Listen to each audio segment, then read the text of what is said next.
அரபு நாட்டை ஆட்சி செய்தவர் பேர் உமர் அப்துல் ரஜீஷ் ஐயா. அவரு அமைச்சருக்கான நேர்காணல் வைக்கிறார், இன்டர்வியூ வைக்கிறார். அத்தனை பேர் பங்கேற்கிறாங்க. அதுல 2 பேரை தேர்ந்தெடுக்கிறாரு. 2 பேரும் திறமைகள்லயும், கடமைகள்லயும், பண்புகள்லயும், அறிவுலையும் 2 பேரும் சரிசமமா இருக்காங்க. இறுதி சுற்ற மறுநாள் வச்சிருக்காங்க. இப்ப முதல் நபர் குறிப்பிட்ட நேரத்துக்கு முன்னாடியே வந்துடுறாரு.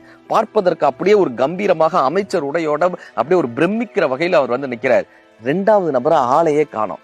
1 மணி நேரம் ஆகுது, 1.5 மணி நேரம் ஆகுது. 2வது நபர் பரட்ட தலையோட அழுக்கு உடையோட ஓடி வர்றாரு அந்த நேர்காணலுக்கு, இறுதி சுற்றுக்கு. இப்ப ராஜா கேக்குறாங்க, ஏப்பா இறுதி சுற்று அமைச்சர் பதவிக்கு வர்றதுக்கு இவ்வளவு தாமதமாவா வருவேன்னு. அவரு சொல்றாரு, ஐயா நான் வரும்போது ஒரு கழுதையினுடைய கால் பாறையில மாட்டிக்கிச்சு, யாராலையும் காப்பாற்ற முடியல. அந்த கழுதை கஷ்டப்பட்டுட்டு இருந்தது, துயரப்பட்டுட்டு இருந்தது. என்னுடைய அமைச்சர் பதவியை விட நான் ஒரு உயிரினத்தை காப்பாற்றணும்னு நினைச்சேன். 1 மணி நேரம் போராடி அந்த கழுதையை காப்பாத்திட்டேன் ராஜா, அதுவே எனக்கு போதும், எனக்கு அமைச்சர் பதவி கிடைக்கலன்னாலும் பரவாயில்லன்னார். இப்போ உமர் ஐயா சொல்கிறார், யார் ஒருவன் அடுத்த உயிருக்காக கருணைப்படுகிறானோ, தன்னலம் இல்லாமல் இருக்கிறானோ, அவன்தான் தலைவன் பதவிக்கு தகுதியானவன் என்று சொல்லி அந்த அமைச்சர் பதவியை அவருக்கே கொடுத்தார் என்று இஸ்லாம் கதை நமக்கு கற்றுக் கொடுக்கிறது. தன்னலம் இல்லாமல் இருப்பவனே தலைவனாக முடியும். Download ShareChat.